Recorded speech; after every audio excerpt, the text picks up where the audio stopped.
महिला दिन काही विचित्र वाटत नाही का? गरज आहे महिला दिनाची. हा का का गरज आहे महिला दिनाची? आता सगळे दिवस महिलांचेच आहे, हे मात्र 1,00,000मध्ये बोललात. पण तुम्हाला असं वाटतं का आपण महिला म्हणून, तुम्हाला असं कोणाला वाटतं? मला माहिती आहे की आपल्याकडे आपण पुनर्जन्म मानत नाही, बरोबर आहे? पण तरीही समजा तुम्हाला एक नवीन दुसरा जन्म दिला तर तुम्हाला काय व्हायला आवडेल नक्की? एवढं सगळं पिळवटून निघाला तरी अजून महिलाच ना? मला कोणी सांगितलं ना तर माझं उत्तर नेहमी रेडी असतं. हा म्हणजे हे मी लहानपणापासून सांगते, आता पण सांगते की मला पुरुष होऊन, मला पुरुष का व्हायचं त्याच्या पाठीमागे कारण आहे. कारण मला फादर व्हायचंय, मला एक धर्मगुरू व्हायचंय आणि त्याच्यामुळे मला कारण मग ते पुरुषांनाच मिळतं ना, म्हणून मला पुरुष व्हायचंय. ओके, तर तुम्हाला सगळ्यांना महिलाच व्हायचंय? नाही, असं काही नाही. म्हणजे काही लोकांना असं वाटतं की असं काही नाही. तुमचं ऐकून बेत पडला. सगळ्यात महत्वाचं ना की आज आपण महिला दिन साजरा करतोय. आगाशी येथे सागुर्डीवाडी ना, सरगुडीवाडी इथे आपण महिला दिन साजरा करतोय. पण माझ्यासाठी खूप मोठा प्रश्नचिन्ह आहे की आपण म्हणतो समानता समानता समानता, आणि खरंच महिला दिनाची गरज आहे का? जर आम्ही समानता म्हणतो तर खरंच महिला दिनाची गरज आहे का? आणि जर गरज आहे तर का आहे ते पण शोधायला पाहिजे, बरोबर आहे? मी चुळण्याला एका कुटुंबात, छोट्याशा कुटुंबात जन्माला आली. माझे वडील म्युन्सिपाल्टीमध्ये जॉब करत होते. घरची परिस्थिती अतिशय बेताची, अतिशय. आणि माझी आई सुरुवातीला कोंबड्या पाळायची किंवा डुकरं सांभाळायची, दारू पण गाळायची त्या काळामध्ये. पण ती म्हणाली ही पोटी जन्माला आलं आणि हे सैतान जन्माला आलं म्हणे, कारण रोज कोणाच्या आणि कोणाच्या समोर तिचा पाणउतारा करायचा, माझी आई दारू गळते माझी. कारण मला प्रचंड दारूचा राग. आणि मग ती म्हणाली, एक दिवस आम्हाला बाबांच्या शाळेत बोलावलेलं आणि तिथे विचारलं की मग तुम्ही काय करता, तुम्ही काय? ही लगेच म्हणाली माझी मम्मी दारू वाळते. तर त्याने एवढी लाज वाटली. मी 7वीला होती आणि त्याने दारू सोडून टाकली आणि त्या क्षणापासून त्याने बाकी सगळे व्यवसाय केले पण दारू नाही गाळली. आम्ही तिन्ही बहिणी, माझी एक बहीण सिस्टर आहे, झारखंडला असते, छोटी बहीण गावातच आहे. आम्ही तिघं खूप आई वडिलांनी कष्टाने वाढवलं. पण मी जाम बंडखोर होती आणि आजही बंडखोर आहे. आणि अशी कुठलीही चुकी नाही जी मी केली नाही. म्हणजे तुम्ही सांगाल ती गोष्ट मी केली, चोरी केलीये, खोटं बोललीये, सिगरेट प्यायले, तुम्ही म्हणजे ड्रग्स सोडून सगळं केले, प्रेमात पण पडली, अफेअर पण केलं, लोकांची छेड पण काढली, बायकांची पण काढली, पुरुषांची पण काढली, अजून काढते. ओके, म्हणजे सगळं केलं. पण ते एकदाच केलं आणि त्यातनं शिकत गेले आणि त्यातनं घडत गेले. आणि आज मी त्याचं संपूर्ण श्रेय देते ते माझ्या चर्चला. कारण मी लहानपणापासून फक्त चर्चच्या पटांगणामध्ये वाढले. ते माझं पटांगण, माझं काय म्हणतात, तेच माझं माहेरघर, तेच माझं घर, तेच माझे मित्र. म्हणजे ते फादरांच्या सहवासात वाढत गेले, सिस्टरांच्या सहवासात वाढत गेले. आणि सगळ्यांना असं वाटायचं की ही सिस्टर होणार.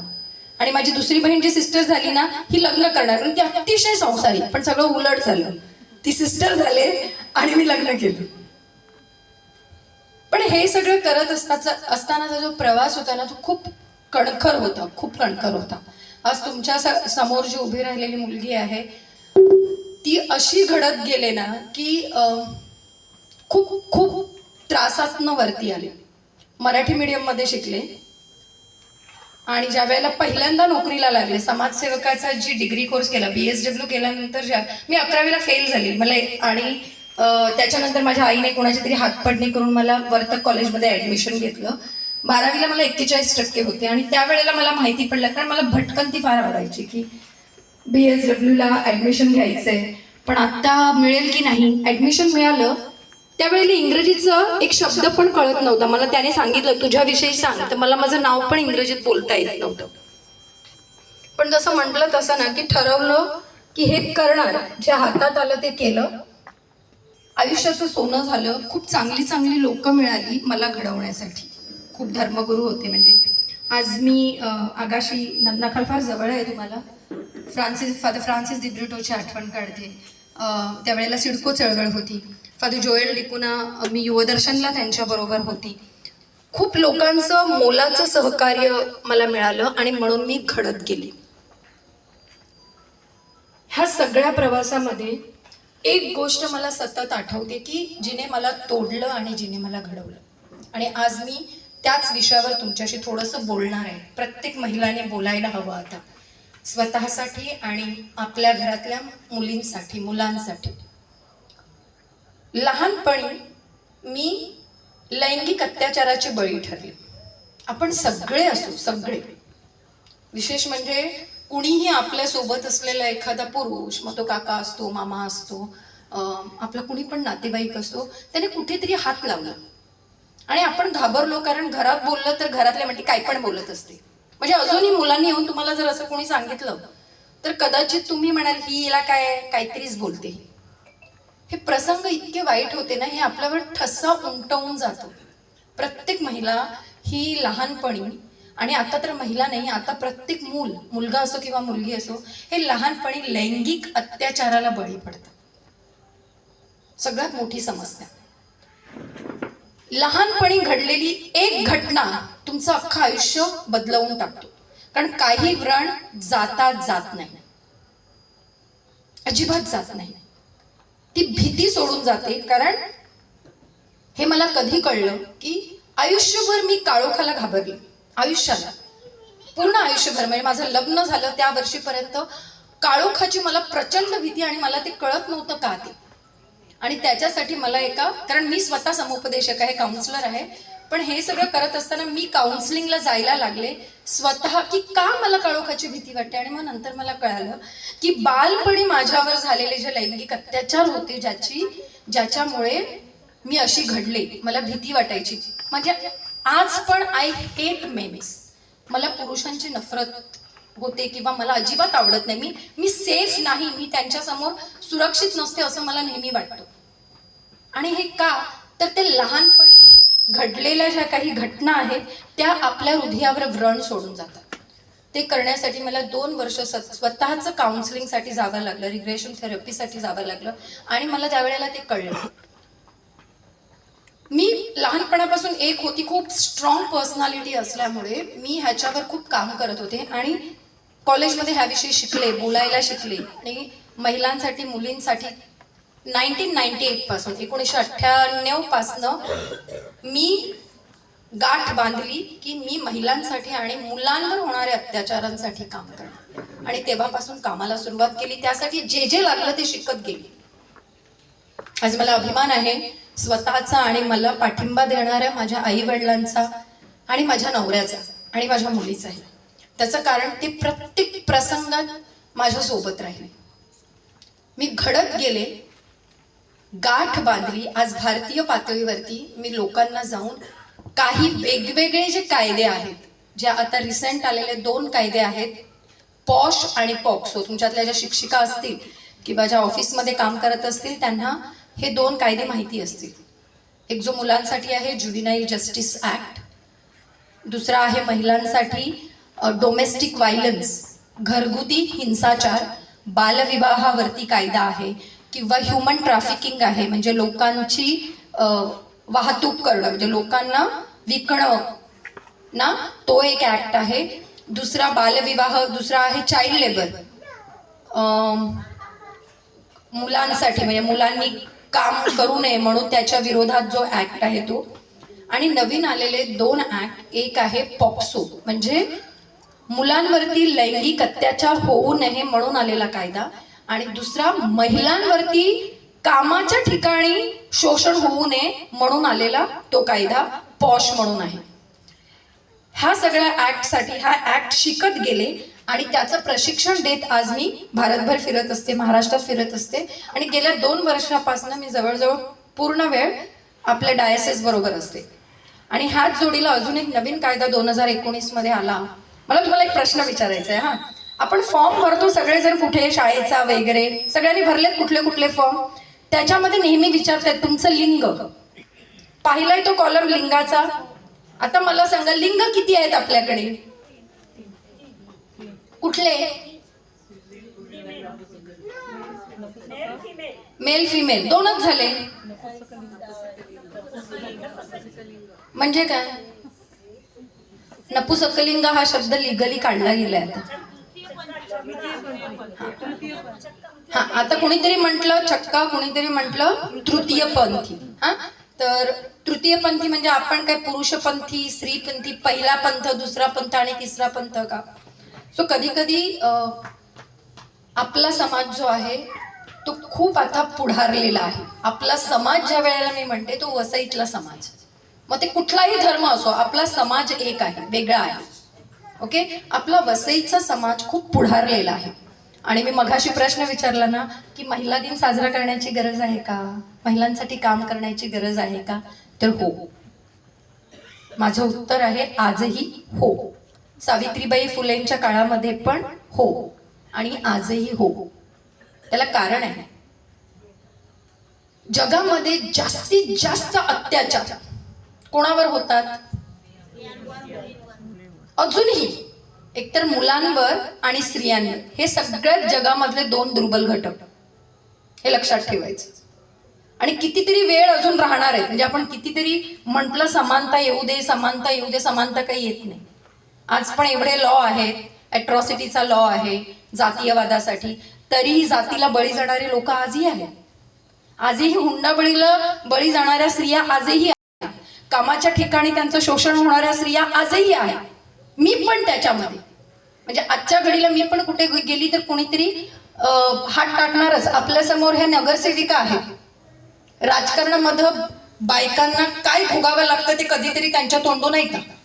स्त्री म्हणू ना, त्या खूप स्ट्रॉंग असतील, पण जर कधी त्यांच्या काळजात हात घातला ना की तुम्हाला कळेल, ते बोलणार नाहीत. हे पण तुम्हाला सांगून ठेवते मी. स्त्री कितीही मोठी झाली तरी फार सहजासहजी तिने जे भोगलंय ना ते बोलायला आपल्याला भीती वाटते. त्या सांगणार नाही. सोपं नाहीये. आता राजकारणाने यंदाच्या इलेक्शन पासून महिलांना 50% आपल्याला आरक्षण मिळाले. म्हणून तुम्ही सगळीकडे 4 नगरसेवक उभे असताना पाहिलं असेल, 1 महिला आणि 3 ओपन होते. 1 ओबीसी, 1 महिला आणि 2 ओपन होते. पण महिलेला 1 तरी होती. म्हणून प्रत्येक बोर्डमध्ये 1 तरी महिला तुम्ही पाहा. हा, मी पण उभे होते. नाही, नगरसेविका झाली नाही. नाही, आम्ही पडलो नाही, आम्ही शिकलो आहोत.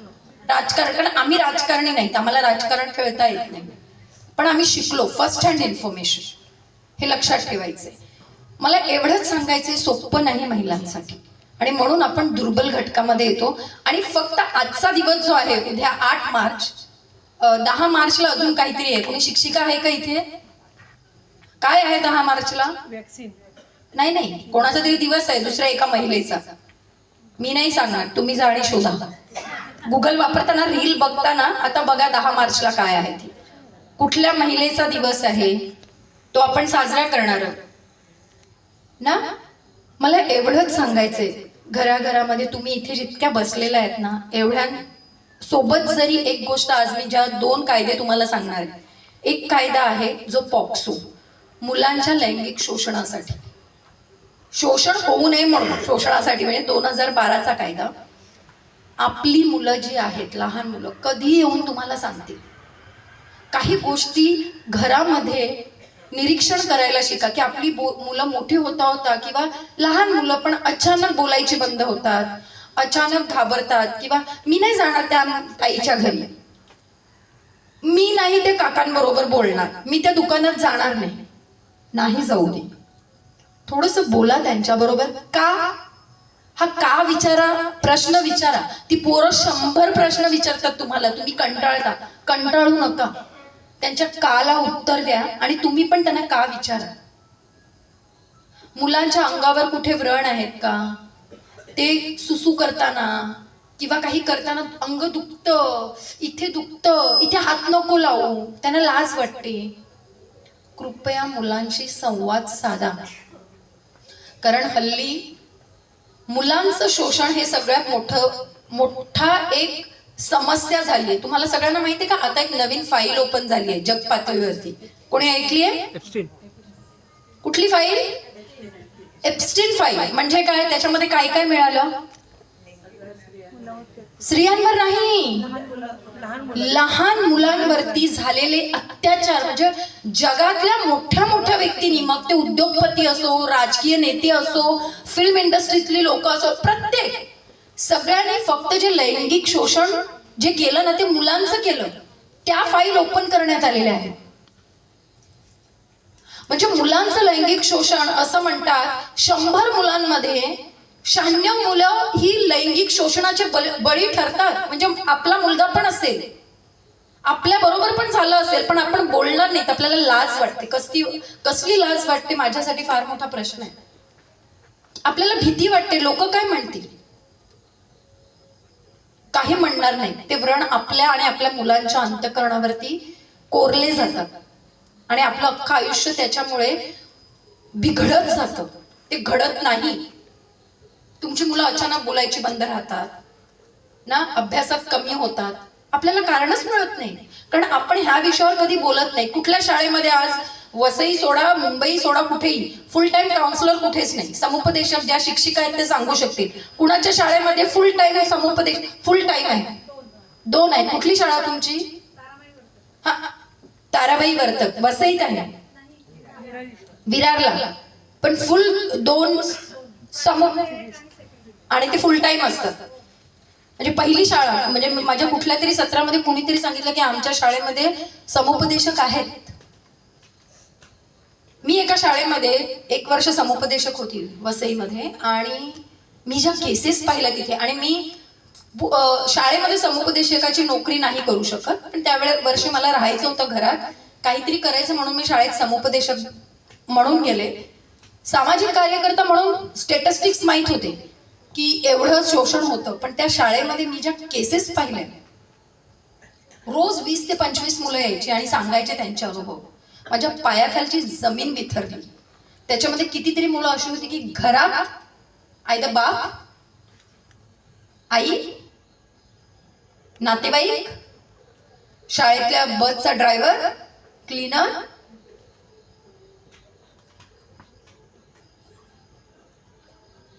म्हणजे पोरांनी सांगितलेले अनुभव ऐकून मी बिथरले गेले. आजही वसई विरारमध्ये अशा घटना, 15-20 वर्ष अगोदरची घटना की विरारमध्ये एका मुलाने आजीचा बलात्कार केला. आपल्याकडे घडलेली घटना.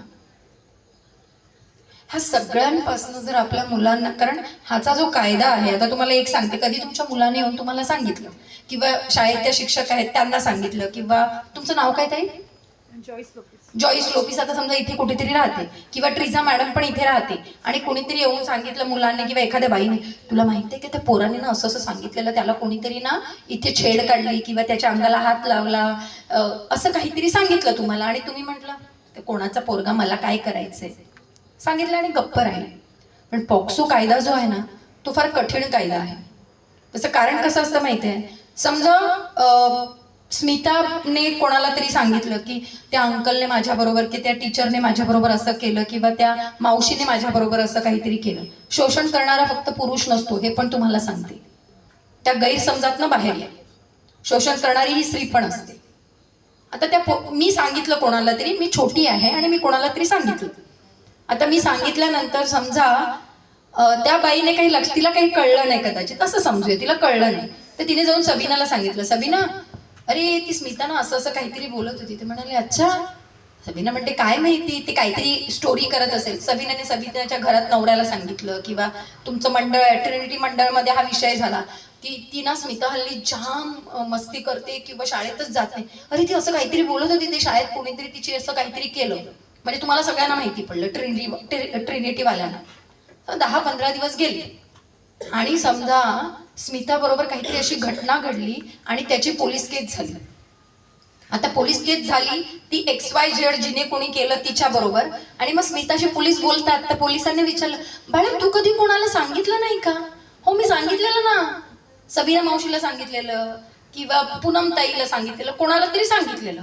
मग पूनम ताईला आणलं, सबीना मावशीला आणलं, मग सबीना मी ट्रिनिटीला पण आहे, सगळे घेऊन आले.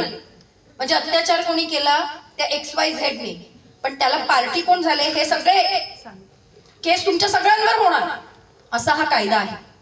त्याच्यामुळे जर एखाद्या मुलाने किंवा मुलीने अशी घटना जर तुम्हाला सांगितली तर कृपया त्याची नोंद ताबडतोब घ्या. त्या शाळेतल्या शिक्षकांना किंवा तिच्या आई वडिलांना सांगा, जा आणि पोलीस केस करा.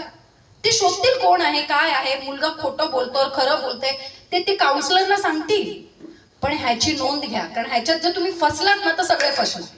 आणि हा घाबरवण्यासाठी कायदा नाहीये, हा कायदा आपल्या मुलांच्या संरक्षणासाठी आहे, त्यांच्या भविष्याच्या संरक्षणासाठी आहे, हे लक्षात घ्या.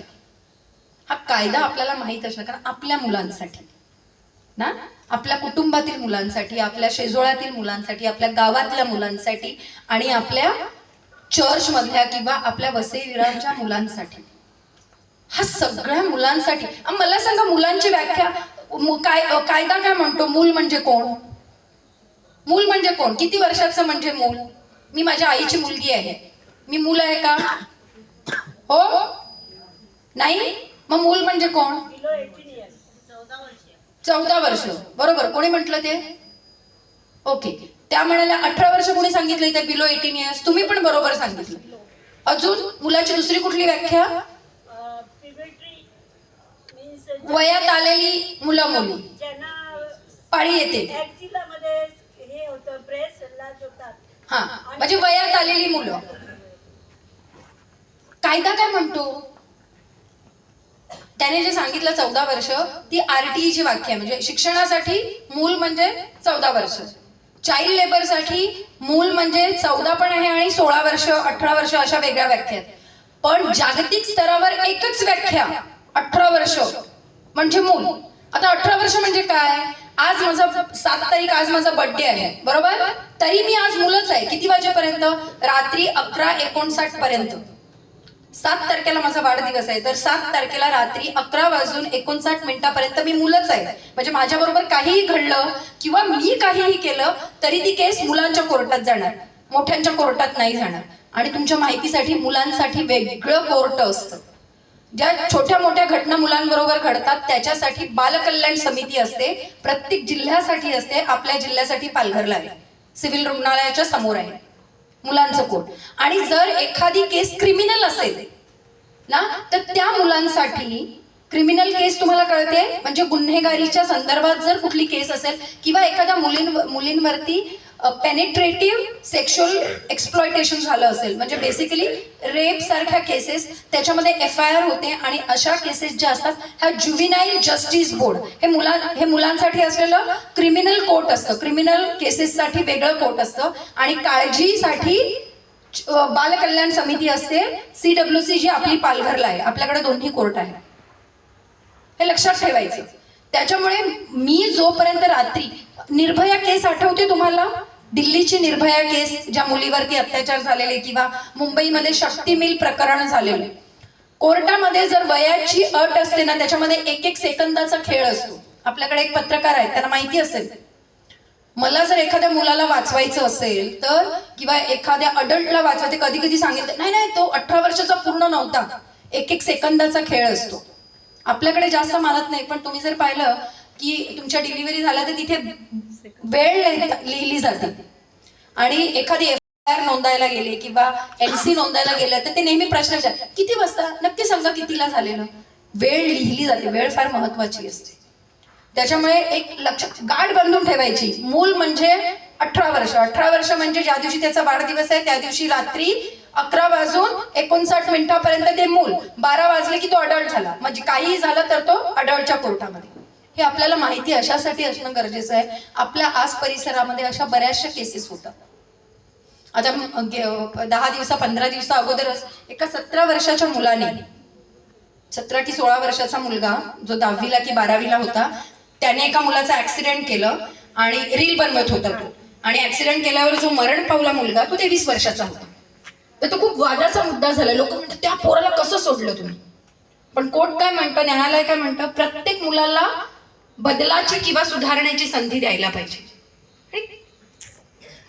काय म्हणतात, गुन्हा कोणाकडूनही असू शकतो, चुका होऊ शकतात, हे लक्षात ठेवायचं. त्याच्यामुळे त्याला संधी दिली जाते, मुलांना दिली जाते, मोठ्यांना देत नाही.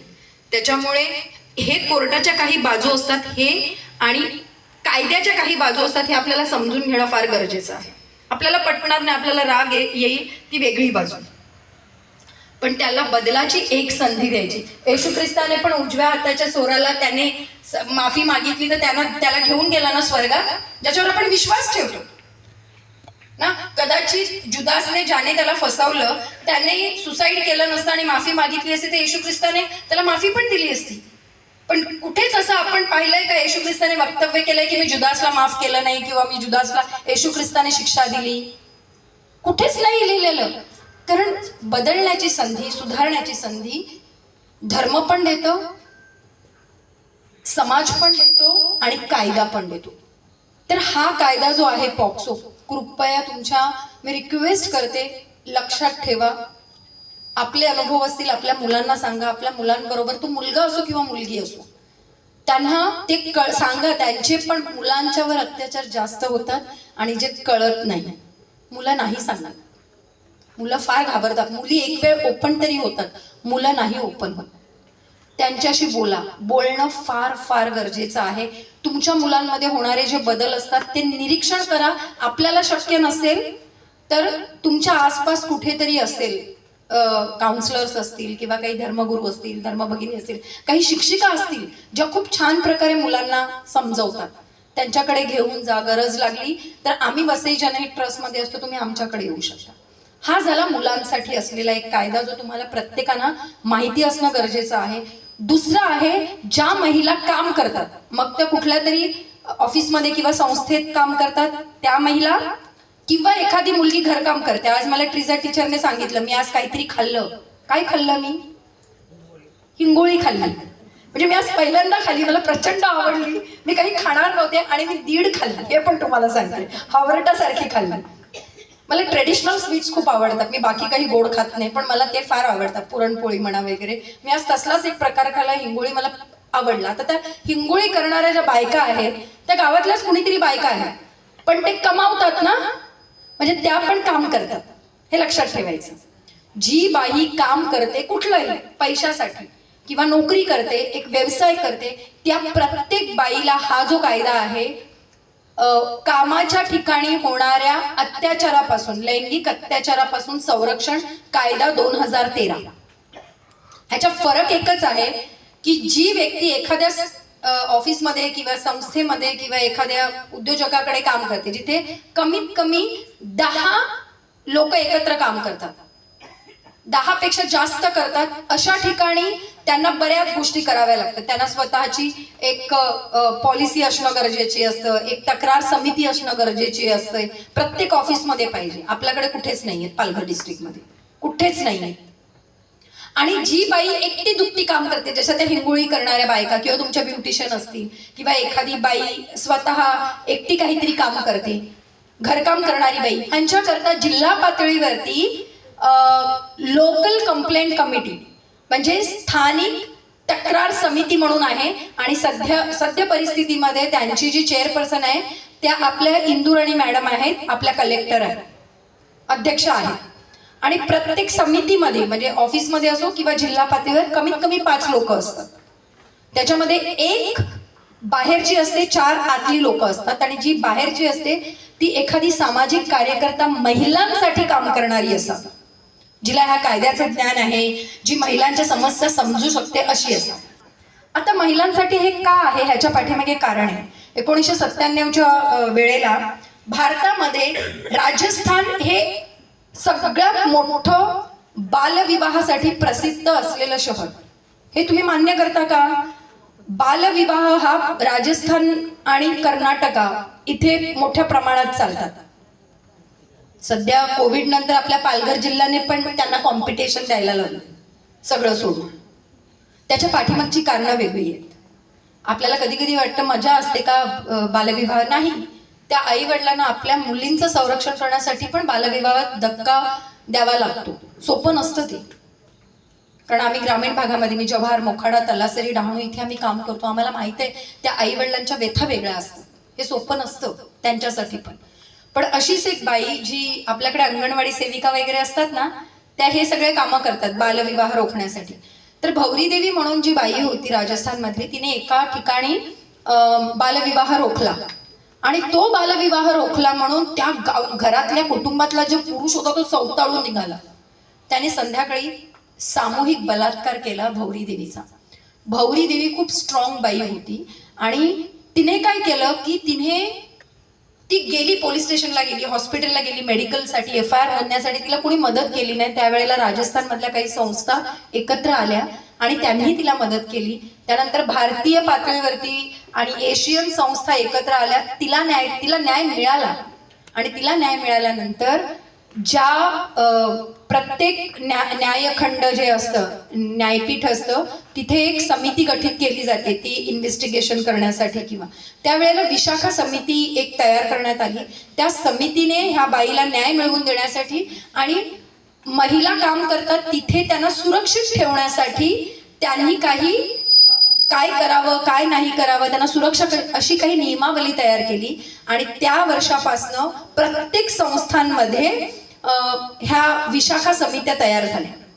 पण विशाखा समित्या ज्या वेळेला आपल्याकडे तयार होत होत्या त्यावेळेला जागतिक पातळीवर ज्या काही आपल्याकडे ऑफिसेसमध्ये काम करणाऱ्या किंवा तुम्ही टीव्हीवर, त्यावेळेला 2004च्या दरम्यान मी टू मुवमेंट चालली. फक्त बघा कधीतरी गुगलवरती मी टू मुवमेंट, म्हणजे खूप महिला पुढे आल्या ते जागतिक पातळीवर आणि त्यांनी सांगितलं आमच्या बरोबर किती अन्याय झाला. आणि जास्तीत जास्त ज्या महिला पुढे आल्या त्या सगळ्या पिक्चरमध्ये काम करणाऱ्या महिला होत्या, ऍक्ट्रेस होत्या. आणि त्याने म्हटलं की ह्या प्रोड्युसरने, ह्या डायरेक्टरने नोकरीचं आमिष दाखवून, ऍक्टिंगचं आमिष दाखवून किंवा काही करणं आमच्याकडून हे करवून घेतलं. अशा खूप लोक पुढे आल्या आणि मग ह्या मुवमेंटला बऱ्यापैकी चळवळ खूप मोठी झाली. आणि 2013मध्ये हा पॉश कायदा आला, म्हणजे महिलांचं कामाच्या ठिकाणी लैंगिक शोषण होऊ नये म्हणून. आपल्या घरातील, आपल्या दारातील, आजूबाजूतील आपल्या मुली सगळ्यांना हा कायदा माहिती असावा की आपल्या ऑफिसमध्ये, कारण ह्या कायद्यामध्ये अतिशय चांगल्या सोयी आपल्या महिलांसाठी आहेत, हे लक्षात ठेवायचं. खूप सोयी आहेत. एक ह्या कायद्याची एक बाजू तुम्हाला सांगण्यासाठी आम्हाला एक दिवस कमी पडतो. हा कायदा शिकण्यासाठी आम्हाला वर्षानुवर्ष लागले. पण तुम्हाला मी फक्त एक ट्रेलर दाखवते की हे 2 कायदे आज मी तुम्हाला अशासाठी सांगते. आम्ही आपल्या बिशप हाऊसमधनं प्रत्येक शाळेमध्ये, प्रत्येक आपल्या सेंटरमध्ये, प्रत्येक गावामध्ये, प्रत्येक पॅरिशमध्ये जाऊन सांगतो हे कायदे गरजेचे आहेत. कारण ह्या कायद्यामध्ये काही अशा बाजू आहेत ज्या आपल्याला लागू पडतात. कारण ॲज अ महिला म्हणून आज इथे सत्कार करताना मी त्यांचं ऐकत होते. त्या आयदर सोडॅलिटीच्या प्रमुख होत्या, ओके, संडे स्कूल टीचर होत्या, कॉयरमध्ये होत्या. तुम्ही त्यावेळेला व्हॉलेंटरी काम करतात ह्या चर्चमध्ये. आपल्याला हे कायदे माहिती पाहिजे. कारण कुठेही काहीही झाल्यानंतर, कारण ह्या कायद्याचा एक ऍडव्हान्टेज घेणारा, फायदा घेणारा पण एक समुदाय आहे 5%, ज्याच्यामध्ये महिला पण येतात आणि मुलं किंवा मुलांचे पालक पण येतात. ते काय करतात त्यांना माहित आहे हे नॉन बेलेबल ऍक्ट आहेत, ह्याच्यामध्ये बेल मिळत नाही. मग कोणाकडून पैसे उकळवण्यासाठी ती लोक काय करतात, ती कोणाला तरी अडकवतात. आता समजा उद्या कोणीतरी एक सर आहेत की ज्याने कोणाचं शोषण केलं तर त्याला शिक्षा मिळेल, जे काही आहे ते कायदा हे त्याचा गुन्हा साबित झाल्यावर. पण एक लक्षात ठेवा, जर त्यांना माहिती पडलं कोर्टाला, असं साबित झालं की ह्या बाईने खोटा गुन्हा नोंदवलाय किंवा ह्या पालकाने मुलांच्या फायद्यासाठी खोटा गुन्हा नोंदवलाय, तर त्याची जी शिक्षा आहे ती कितीतरी पटीने जास्त आहे. त्याच्यामुळे हे संरक्षणासाठी आहेत, आपल्या विकासासाठी आहे. हे लक्षात घेणं फार गरजेचं आहे आणि हे फार महत्वाचे असतात. हे सोपे नाहीये. आणि म्हणून आपलं CBCI आणि CCBI जे आपले भारतातले दोन्ही मोठ्या संस्था आहेत बिशप हाऊसच्या ना, त्या संस्थांना आता आपल्याला आदेश आलेत की आपल्या चर्चमध्ये प्रत्येक ठिकाणी तुम्ही ह्याचं अवेअरनेस करा, जनजागृती करा, जेणेकरून सगळ्या लोकांना हे कायदे माहिती पडतील. हे माहिती असणं गरजेचं आहे आणि ह्याचा आपण उपयोग करून घेणं गरजेचं आहे. तुम्हाला किती ह्याच्याविषयी जास्त माहिती हवी आहे, तुम्हाला जर ह्याच्याविषयी बोलावंसं वाटलं, कधी कधी काही डिफिकल्ट असतात, आपल्या मनामध्ये काही व्रण असतात, ते बाहेर काढणं गरजेचं असतं. आणि अशा वेळेला आम्ही वसई जनहित ट्रस्टमध्ये मी फादर प्रकाश रुमाव आमचे संचालक आहे. माझं नाव स्मिता लोपेस डिकॉस्टा. आमची निलिमा सोशल वर्कर आहे. आमच्या दुसऱ्या 30 लोक आमची तलासरी आणि मोखाडामध्ये 30-35 जण काम करतात. आमची अख्खी टीम असते आणि आम्ही सगळे तुमच्या सोबत आहोत. आम्ही फक्त हीच मदत नाही करत, ह्याच्या व्यतिरिक्त आम्ही शिक्षणासाठी मदत करतो. आम्ही आपल्या काय म्हणतात आरोग्यासाठी, हेल्थसाठी ना, पण आपण कोणाला पैसे देत नाही. आपण एक महत्वाची बाजू आपण हे अवलंबलंय. आता मला मगाशी बोलता बोलता तुम्ही सांगितलं की ताई सेंट विन्सेंट डी पॉल मध्ये खूप कार्यान्वित, कोणाचा तरी सत्कार झाला, ग्रेसीबाईंचा. सेंट विन्सेंट डी पॉल पण पॉलिसी बदलते आता. पैसे देण्यापेक्षा आपल्या गव्हर्नमेंटच्या ज्या योजना आहेत त्या फार महत्वाच्या आहेत. आम्ही बसल्या त्या मगाशी माझ्या जोडीला होत्या. एक बच्चू ऍडमिट आहे, कितीतरी लाखोनी खर्च चालू आहे वाडियामध्ये. त्याला रक्त हवं होतं, कुठून देणार? मग कुठून फ्रीमध्ये मिळेल? प्लेटलेट हवेत, कुठून फ्रीमध्ये मिळेल? आम्ही बसून ते करतो, रात्री झोपत पण नाही. त्यांना गरजेचं आहे का आपण पैसे खर्च करायचे जेव्हा सरकारने आपल्याला एवढ्या चांगल्या योजना दिल्यात? आणि मला आज खरंच अभिमान आहे की तुम्ही या कार्यक्रमासाठी तुमच्या नगरसेविकांना बोलावलं.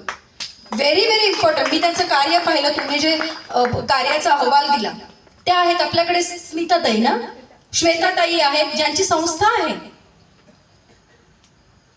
2 ताई आहेत ज्यांच्या संस्थांच्या माध्यमातून तुम्हाला कितीतरी सरकारी योजनांचा फायदा मिळेल. आपल्याकडे किती पैसा आहे आणि किती जागा आहे आणि किती शेती आहे याची गरज नाहीये. प्रत्येकासाठी सरकारने बनवलेल्या योजना आहेत आणि मला त्याचा अभिमान आहे. म्हणजे जर सगळ्या योजना प्रत्येक माणसापर्यंत पोहोचल्या ना, तर आपल्या भारतामध्ये कोणच गरीब राहणार नाही किंवा आपल्याला कोणाकडे हात पसरवायची गरज लागणार नाही. आम्ही ते करतो. आम्ही कोणाला पैसे देत नाही, पण आम्ही सरकारी योजनांना तुम्हाला कनेक्ट करून देतो. आपल्या ख्रिस्ती मुलांसाठी, मायनॉरिटी मुलांसाठी कितीतरी स्कॉलरशिप आहेत सरकारच्या. त्या स्पेशली शेड्यूल कास्ट, मायनॉरिटी, ख्रिस्ती आणि इस्लामिक मुलींसाठी आहेत. मुलांसाठी काही मायनॉरिटीच्या स्कीम्स आहेत, स्कॉलरशिप आहेत. आत्ताच मी काल परवा पाहिलं, दोघांना 60-60 लाखाच्या परदेशात जायला स्कॉलरशिप मिळाली. आपल्याकडे काही ओबीसीचे दाखले मिळतात मुलांना, ईस्ट इंडियन म्हणून. त्या काही गोष्टी आहेत. म्हणजे ह्याचे बेनिफिट आपल्या लोकांना एवढे आहेत, त्या घ्या. आणि असं नाहीये की त्याच्यासाठी खूप मोठा क्रायटेरिया लागतो, अजिबात नाही. 8 लाखाखाली मी माझ्या मुलीसाठी प्रयत्न करते. 8 लाखाचं उत्पन्न तुमचं असलं, वार्षिक उत्पन्न 8 लाखाच्या खाली असलं, तुम्हाला सगळ्या योजना मिळतात. 2.5 लाखाच्या खाली असलं तर तुम्हाला आयुष्यमान भारत कार्ड मिळतं. ऑरेंज रेशन कार्ड आहे. तुम्ही कुठल्याही हॉस्पिटलमध्ये, जिथे ते त्यांचे एनपॅनल हॉस्पिटल आहे, तिथे तुम्हाला महात्मा फुले स्कीम मिळते. काय गरज आहे, माझ्या नीचं ऑपरेशन आहे, माझं हे आहे, मी कुठे जाणार? तुम्ही या, चौकशी करा. मला असं वाटतं ट्रिनिटी मंडळाने जर पुढाकार घेतला, आम्ही येऊन तुम्हाला ट्रेन करू. रेशन कार्डचे किती प्रॉब्लेम झालेले. मध्यंतरी रेशन कार्ड जवळजवळ कितीतरी लोकांचे रेशन कार्ड बंद पडले गेले, अजून पण बंद आहेत. आम्ही आता वसई जनहित ट्रस्ट आहे, कारण आम्ही कोळीवाड्यामध्ये फुलफ्लेज आमचं कम्युनिटी वस्ती विकास केंद्र चालतं. आम्ही 60-70 लोकांचे रेशन कार्ड, त्यांचे सगळे डिटेल्स घेतले. तिथे गेलो आम्ही आणि सांगितलं की एवढ्या लोकांचं झालं पाहिजे. सगळे आम्ही त्याचे जे कागदपत्र सगळ्यांकडनं केले. लोक तिथे कामणचाच गाव अख्खा बसलेला तिथे. मला वाईट वाटत होती, पण मी त्या गावात जाऊ शकत नाही, माझ्याकडे सोशल वर्कर कमी आहेत. पण आमच्या निलिमाने एकटी तिच्या मूर्तीकडे जाऊ नका, लहान मूर्तीकडे. एका दिवसात आमचे सगळे रेशन कार्ड आम्ही ऍक्टिव्हेट केले. आणि आम्हाला कसं कळलं, कारण रेशन आता पुढच्या महिन्यात मिळेल किंवा त्याच्या 2 महिन्यांनी मिळेल, पण त्याच्या अगोदर ते ऍक्टिव्हेट कसं झालं, ते ऍक्टिव्हेट झाल्यामुळे त्यांचे आयुष्यमान कार्ड तयार झालं. ते गरजेचं आहे. तयार करा ग्रुप. तुम्हाला गरज लागली ना, तर आम्ही काय म्हणतो, वसई जनहित ट्रस्टला तुम्ही तुमच्या गावामध्ये पसरवा. तुम्ही आपल्या इतर धर्मग्रामांना सांगा. आणि जर असं काही असलं, तुम्ही सांगा आमच्याकडे 50 फॅमिली आहेत, त्यांचं हे करायचंय. डेटा घेऊन आम्हाला सांगा, आम्ही मदत करू. काही नाही तर तुमच्या नगरसेविका बसल्यात, एक जण जाऊ नका. मी तुम्हाला म्हणते, एकटा गेला ना काही होत नाही. हा, आणि आता आपलं दुसरा कॅम्प चालू होत आहे, जो आपल्या खासदारांच्या योगदानातनं पूर्ण पालघर जिल्ह्यामध्ये 9 तारखा मिळाल्यात आपल्याला. तुमच्याकडे कुठेतरी इथे पण आहे 9 तारखा दिले, ज्याच्यामध्ये फक्त हेच नाही तर जमिनीचे सातबारे, फेरफार वगैरे ते सगळं तिथल्या तिथे ऑन दी स्पॉट मिळणार आहे. इन्कम सर्टिफिकेट आहे, डोमिसाईल सर्टिफिकेट आहे, हे सगळं मिळणार आहे. 9 तारखा अख्ख्या पालघर जिल्ह्यामध्ये आहेत. आपल्या वसईसाठी 3 तारखा आहेत, वसई विरारसाठी. मी तुम्हाला एवढंच म्हणते कधी कधी आपण घरात बसतो आणि आपण पैसा खर्च करतो, कारण आपल्याला वाटतं आपल्याकडे आहे ना, प्रायव्हेटला जा ना, करा ना, कोणाला काही गरज नाही. मी म्हणते ना, कोविडमध्ये तुम्ही सगळ्यांनी पाहिलं असेल, जो श्रीमंत होता तो आता दरिद्री झाला. आपण सगळे रस्त्यावर आलो. आणि कितीही पैसा असला तर असे काही प्रसंग आल्यावर आपल्याकडे काही राहत नाही. कॅन्सरचं प्रमाण वसई विरारमध्ये झपाट्याने वाढतं, झपाट्याने. हा, ताई मला म्हणतात त्याविषयी सांगा. मी ट्रिजा मॅडमना सांगितलं, आजच मला टाटा हॉस्पिटलचा फोन आलेला. सो मी आता सिस्टर ब्लॉसम बरोबर बोलते. आगाशीच्या गेल्या आदल्या वर्षी ना आम्ही तिथे कॅन्सर डिटेक्शनचा कॅम्प लावलेला फ्रीमध्ये. आता फक्त त्यांचं टाटा त्यावेळेला CPA म्हणून एक संस्था आलेली. आता टाटा हॉस्पिटलने आम्हाला सांगितलंय की आम्ही दिवसाला फक्त 50 महिलांना तपासणार आणि त्यांचं ब्रेस्ट असेसमेंट आणि सर्व्हिकल असेसमेंट करणार. ते येणार, तुम्हाला तपासणार. जर त्यांना काही वाटलं तर ते तुमची PCA म्हणून एक टेस्ट आहे, PSA की काहीतरी आहे, पेप्समेर पण करणार आणि त्याच्यानंतर एक ब्लड टेस्ट असते ती पण करणार, जर त्यांना संशय वाटला तर. पण ही 50 लोक जी त्या दिवशी त्यांच्याकडे जाणार आणि रजिस्टर होणार असेसमेंटसाठी, 30 ते पुढे, ह्यातल्या कुठल्याही बाईला फ्युचरमध्ये 10 वर्षाने, 15 वर्षाने, 20 वर्षाने किंवा 2 वर्षाने कधी जर कॅन्सर डिटेक्ट झाला तर त्यांना ते सगळी ट्रीटमेंट त्यांच्या हॉस्पिटलमध्ये फ्रीमध्ये विथ हँड होल्डिंग देणार. हँड होल्डिंग म्हणजे सगळी मदत करण्यासाठी ती टीम ते तुम्हाला सहकार्य करणार. तर असं त्याने सांगितलं. तर आम्ही म्हटलं ओके, आम्ही काही ठिकाणी लावू. मला माहिती असतं इथे 50 जण आहेत तर मी सांगितलंच एक दिवस तुमच्याचकडे लावा. पण मी एवढंच म्हणते तुम्हाला, अशा कितीतरी स्कीम्स असतात ज्या येत असतात, आपल्यापर्यंत पोहोचत नाही. ह्याचा फायदा का घ्यायचा? माझ्या घरी रोज सकाळी किंवा रात्री 2 ते 4 पेशंट आलेले असतात. काहीतरी कॅन्सर पेशंट असतं किंवा मांड्यांच्या ऑपरेशनसाठी असतं, रक्तासाठी असतं किंवा दुसऱ्या कुठल्या आर्थिक सहाय्यासाठी बसलेले असतात. आता मी म्हटलं बस झालं, बिशप हाऊसला या, कारण रात्रीची झोप नाही, दिवस नाही, काही माहिती नसतं. तुम्हाला एवढंच सांगते, कळकळीची विनंती आहे, एकमेकांना सांगा. काहीही गरज लागली कधी येऊ शकता. माझा नंबर टीचरकडे, मी तुम्हाला कधीही सांगणार नाही माझा नंबर नका घेऊ, घ्या. कदाचित फोन उचलला जाणार नाही, व्हॉट्सअपवर मेसेज टाका, कारण कधी ट्रेनिंगमध्ये असतो, मीटिंगमध्ये असतो. ताईने सांगितलं की आता आम्ही परवा चालू तलासरीला 2 दिवस तिथे असणार. तिथून आल्यानंतर आम्ही मोखाड्याला जाणार. आपल्या डायसेसची व्याप्ती खूप मोठी आहे. म्हणजे आपलं डायसेस तसं पाहिलं तर जिओग्राफिकली खूप मोठं आहे. लोकसंख्या मुंबईपेक्षा कदाचित कमी असेल, पण आपला पसारा फार मोठा आहे आणि आपल्याकडे जनहितमध्ये सामाजिक कार्यकर्ता कमी आहे. आमच्यासाठी प्रार्थना करा आणि म्हणतो की तुम्हाला जे काही लागेल आमच्यापर्यंत या.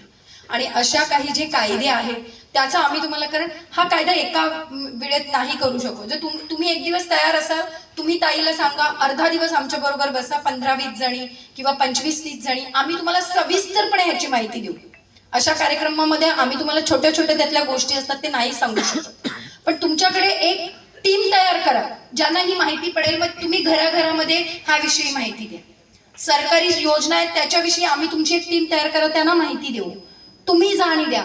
हॉस्पिटलमध्ये तुमची ओळख करून द्यायची, तुम्ही कधीही जाऊन त्यांच्याकडनं माहिती घेऊ शकता, सांगा. ह्याच्या व्यतिरिक्त तुम्हाला हे सांगते की आम्ही आपल्या आध्यात्मिक जडणघडणीसाठी सुद्धा काम करतो. आपल्या कॉन्फर्मेशनची मुलं, संडे स्कूलची मुलं, म्हणजे मला माहिती नव्हतं ट्रिजा आंटींचे मिस्टर भेटले, ते माझे विद्यार्थी.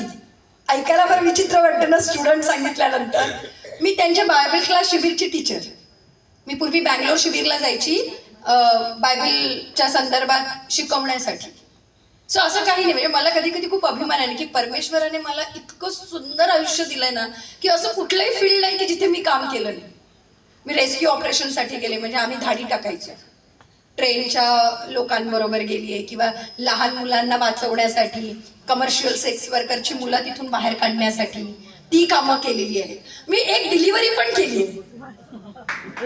मला एवढा म्हणजे तो आनंद जो होता ना, नॉर्मल डिलिव्हरी एकदा केली आहे, सिझेरियन डिलिव्हरीला, कारण कधी कधी ग्रामीण भागामध्ये स्लम मध्ये कोणी नसायचं वेळेवर, मग जे असेल ते आपण करा.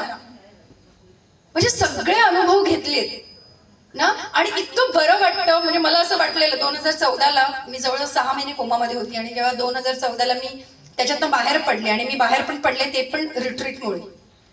तर मी त्याच्यातनं बाहेर पडल्यानंतर मी बायबलचा स्वतः अभ्यास केला. मी म्हणजे त्या एका वर्षामध्ये मी, मला वाटतं 18 ते 20 रिट्रीट केल्या असतील. मला त्याचा एवढा छान अनुभव आला. अध्यात्म माणसाला घडवतो. हे लक्षात. मी धर्म नाही म्हणत, मी परत एकदा म्हणते अध्यात्म माणसाला घडवतं. फार महत्वाचं आहे. शिका. म्हणजे मला ना द सिक्रेट हे एक पुस्तक आहे जे मला प्रचंड आवडायचं, पण ज्या दिवशी मी बायबलचा अभ्यास केला त्यावेळेला सिक्रेट काय काय सगळं गेलं. द हिलिंग युअर बॉडी आणि हे आम आणि त्या सगळं गेलं, कारण ते सगळं बायबलमधलं होते हे मला नंतर कळलं. तुम्ही जर गेला, तुम्हाला कॅरिझमॅटिक मध्ये काही गोष्टी शिकवल्या जातात, त्या सगळ्या बायबलमध्ये आहेत. त्यात सगळं मी हील युअर सेल्फ, लुईस हेचं पुस्तक किंवा द सिक्रेट ह्याच्यामध्ये मी वाचलं. आज अशी अवस्था आली, मी मराठी मीडियममध्ये 1997-95 साली मला एक पण इंग्रजीचं वाक्य येत नव्हतं, आणि आज परिस्थिती अशी आहे की मराठीत बोलताना माझी बोबडी वळते कधी कधी. प्लीज तुम्हाला सांगते की तुम्ही तयार व्हा आणि असा विचार नका करू की आपल्याकडे काय आहे, किती शिक्षण आहे, काही गरजेचं नाही. माझी जी ढाल होती ना 1997-98 साली, रेहाना शेख म्हणून एक बाई होती, अशिक्षित, लिहिता वाहता अजिबात येत नव्हती, पण ज्या सरकारी ऑफिसमध्ये जाईल ती काम करून येईल. आज पण माझ्याकडे कोळीवाड्यामध्ये ज्या बायका आहेत त्यांना नाही आहे, पण ह्या सगळ्यांना आमच्या निलिमा पुढचं शिक्षण घ्या. मी अजूनही शिकते, यंदा आता मी लॉला ऍडमिशन घेते. मी पुढे पुढे शिकत राहते. शिकत राहा, वयाची अट अजिबात नाही. मी ते पण म्हणते. तुम्ही असं म्हणाल काय, काही नाही. ट्रम्पचं करिअर, आपण ट्रम्पला शिव्या घालतो. ट्रम्पने करिअर चालू केलं 1970 मध्ये. तो इतकी वर्ष राजकारणात शिरत होता. काही गरज नाही, वयाची अट नसते. ताईंनी सांगितलं त्यांचं मॅक्झिमम शिक्षण 12वी नंतरचं, कारण संसार सांभाळावा लागला असेल. नक्कीच त्याने यशवंतराव चव्हाण मुक्त विद्यापीठातनं केलं. अभिमान आहे मला. केलं ना शिक्षण, MA पर्यंत केलं. शिक्षण करा. शिक्षण ही, मी असं नाही म्हणत की शिक्षण केल्यावरच तुम्हाला येईल, पण खूप गोष्टी माहिती पडतात. बाहेरून करा, आतून करा, कुठूनही करा, पण करा. काहीतरी नवं शिकत राहा. ज्या घरी बायका आहेत त्यांच्याकडून तर खूप काही शिकण्यासारखं आहे. माझी एकच इच्छा आहे, म्हणजे मी ते केलंय पण अजून अपुरी आहे. माझी आई जाम शिव्या घालते मला ते मसाजवाली बाई असते ना, ते काम करायचंय. लहान मुलांना आंघोळी घालायच्या आणि त्या बायकांना आंघोळी घालायचं, हे मला काम करायचं. म्हणजे काम करायचं, पैसे घेऊ. फ्रीमध्ये खूप केले, कारण मी 14 वर्ष अडॉप्शनसाठी काम केलंय, आणि अशी रस्त्यावरची उचलून आणलीत एकेका दिवसाची बाळं आम्ही, जी रक्ता भरलेली होती, आणि ती आम्ही धुतली. म्हणजे मीच करायची. म्हणजे ते पूर्ण आज डायसिस ऑफ मुंबईमध्ये मी प्रसिद्ध होती त्याच्यासाठी. खालती बसायची आमच्या बाथरूममध्ये, टप बसायला काही नसे, आपल्याकडे पिंड तरी असतं, तिथे काहीच नसायचं. तर मी टप उलट करून त्याच्यावर बसायची, बाळाला पायावर घालायची आणि आंघोळ घालायची. मग मस्त मस्त क्रीम बीम लावून तयार करायची. मला प्रचंड आवडतं हे. माणसाने प्रत्येक कुठलंही काम छोटं नसतं. मी टॉयलेट पण साफ करते, आमच्या निलिमाला माहिती, मी आमच्या ऑफिसमध्ये पण नाही सोडत. मी सगळं करते, आणि माणसाने सगळं करावं. म्हणजे परमेश्वराने महिलेला घडवलंय ना, इतकं छान व्यक्तिमत्व. आपण काहीही करू शकतो. आपण चंद्रावर पण जाऊन आलो. फक्त इतकंच वाईट वाटतं की अजूनही ती समानता येणार नाही, आणि आपण, मला वाटतं जगाच्या अंतापर्यंत आपण शोषणाचे बळी ठरणारच आहोत. ते ठरणार. त्याचं कारण असं आहे, आपण अलाव करतो त्यांना. आपण म्हणतो करा आमचं शोषण ना, कारण आपण बोलत नाही. ज्या दिवशी तुमची तोंड उघडतील ना, त्या दिवशी तुम्ही पण सुरक्षित राहाल, आणि तुमची मुलं पण सुरक्षित राहतील, आणि तुमचा समाज पण सुरक्षित राहील. पण तोंड उघडा, बोला, कारण तुमच्यासाठी कायदा तुमच्या जोडीला आहे. आणि कायदा असो किंवा नाही, एक गोष्ट आज इथून सांगून जाते, ही स्मिताताई तुमच्या जोडीला शेवटपर्यंत असेल, आणि आमचा जनहित ट्रस्ट शेवटपर्यंत वसई डायसेस तुमच्या जोडीला असेल. धन्यवाद.